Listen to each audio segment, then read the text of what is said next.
그러면 우선 조선중공업이 어떻게 설립되었는지에 대해 좀 더 구체적으로 살펴보겠습니다.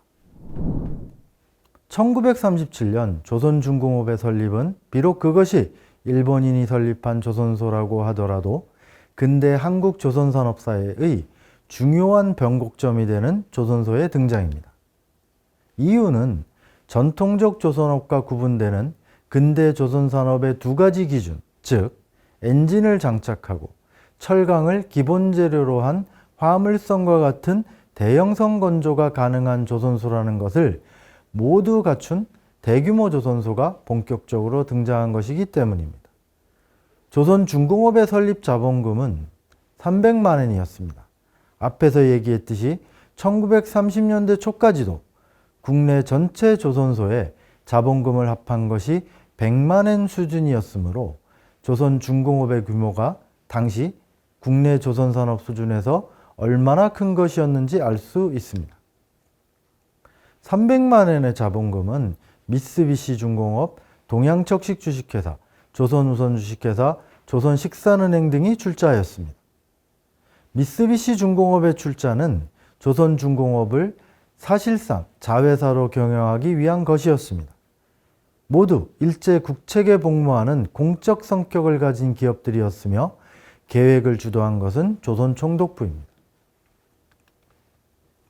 대륙 침략의 병참기지가 필요한 일본 군부의 적극적인 지원을 받은 일본 본토 거대 재벌인 미쓰비시 중공업의 출자와 경영 관여는 군부의 힘이 결정적으로 작용한 것이기도 하였습니다.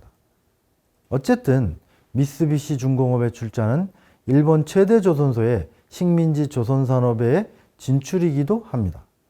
경영은 미쓰비시 중공업계 인물인 아베 고이치가 맡습니다. 그는 도쿄대학 공학부 조선과 출신의 조선 엔지니어로 미쓰비시 중공업 관계회사 요코하마 도크의 전무, 고문을 지낸 인물이었습니다.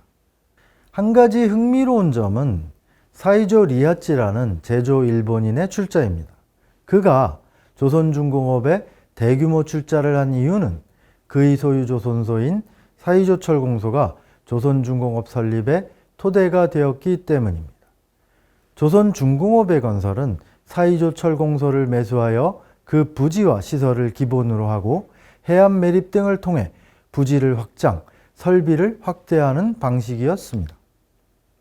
사이조철공소는 원래 1910년대에 건설된 조선선거 주식회사였고 1920년대 사이조가 인수하여 본인 개인회사로 경영하다가 조선중공업 설립과 함께 회사를 조선중공업에 매도한 것입니다. 그런데 사이조는 본인의 조선소를 인수하여 출범하는 조선중공업을 본인이 경영할 수 있기를 희망했습니다. 그리고 그런 뜻을 조선총독부 등 일제 정책당국에 전달하기 위해 조선중공업 설립 계획이 공식화된 1936년 8월부터 신속하게 움직였습니다. 대표적인 것이 새로 설립되는 조선중공업의 조선시설 확장에 필요한 부지 마련을 위해 사이조철공소 앞에 공유수면 12만 2,800평방미터에 대한 매립면허를 조선총독부에 출원한 것입니다.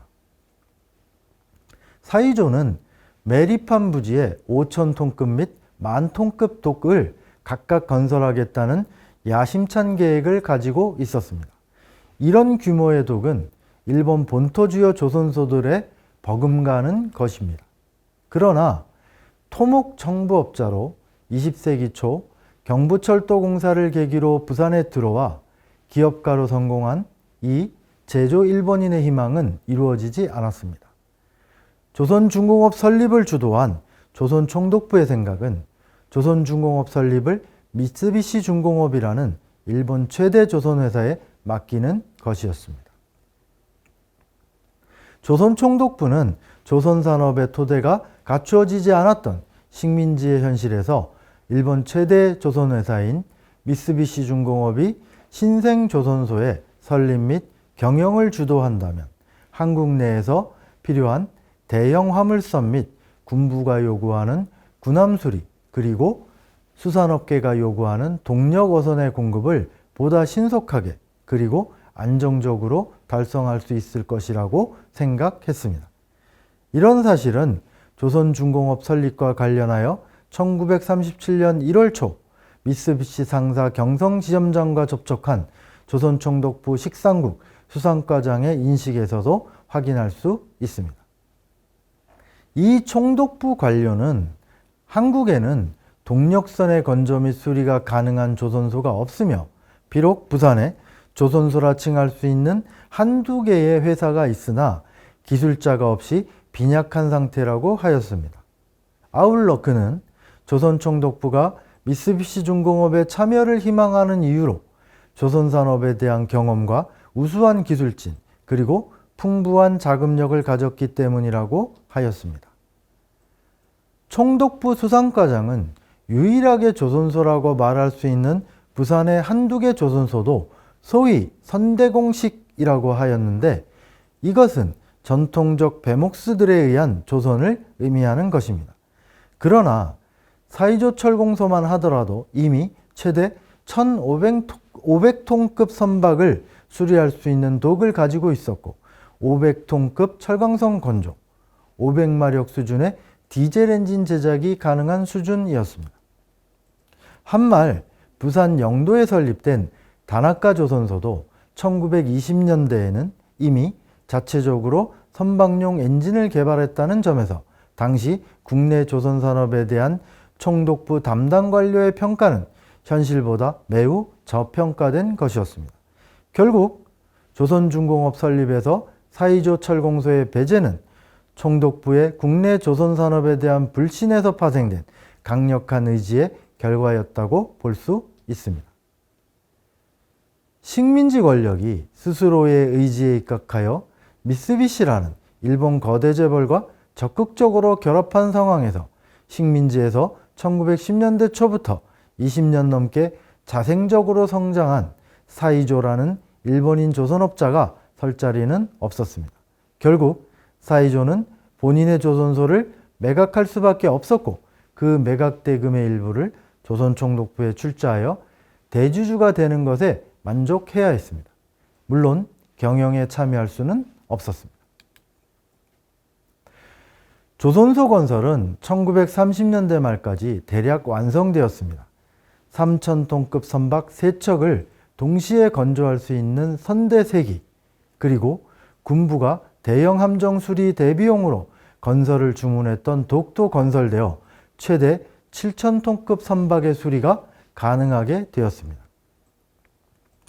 태평양 전쟁 직전 정도의 시점에서 조선중공업은 조선소를 풀 가동할 경우 연간 2만 톤 정도의 선박을 건조할 수 있는 능력을 보유하게 되었습니다. 약점도 있었습니다.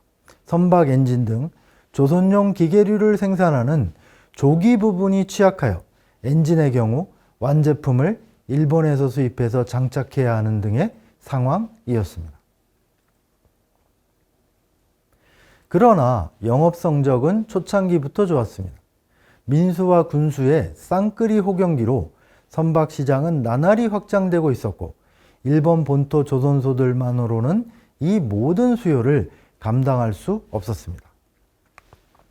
비록 미쓰비시 중공업의 지원을 받는다고 하더라도 상대적으로 기술력이 떨어지는 식민지 후발 조선소이고 엔진 등 핵심 기계들은 일본에 의존해야 하는 약점을 가지고 있었지만 시장 확대는 이 결점들을 아무것도 아닌 것으로 만들었습니다.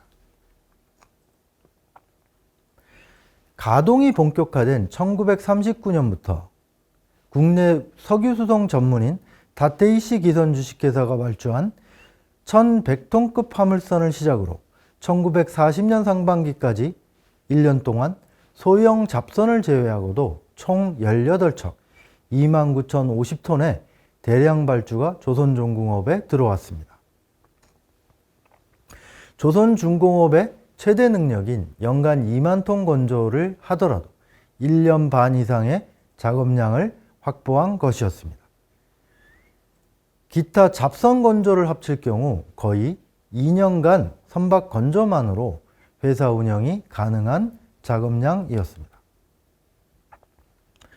이렇게 주문받은 조선량을 금액으로 환산하면 1,700만 엔으로 당시 조선중공업 자본금 300만 원의 6배에 가까운 거액이었습니다. 조선중공업에 선박 건조를 의뢰한 선주들은 국내 해운업체와 일본 해운업체가 6대4 정도의 비율이었습니다. 한반도에서 필요로 하는 대형 선박은 물론 일본 시장의 일부 선박 수요도 소화하고 있는 것입니다. 1920년대까지도 일본 조선산업의 시장이자 중고선 배출지였다는 것을 생각하면 단기간에 엄청난 변화가 생긴 것이었습니다. 조선중공업은 설립계획 당시 우려가 없었던 것은 아니었으나 초창기 경영은 순항을 거듭했다고 하겠습니다. 경기호황과 전쟁이라는 양쪽의 혜택을 모두 입었기 때문이었습니다. 경제호황은 앞서 보았듯이 선박 건조 주문이 쏟아져 들어오게 했습니다. 그리고 전쟁은 빠른 시설 확충의 역할을 하였습니다. 특히 조선중공업 설립 직후 발발한 중일전쟁은 조선중공업에게 대규모 시설 확장과 기술력 증강의 명분을 제공하였습니다.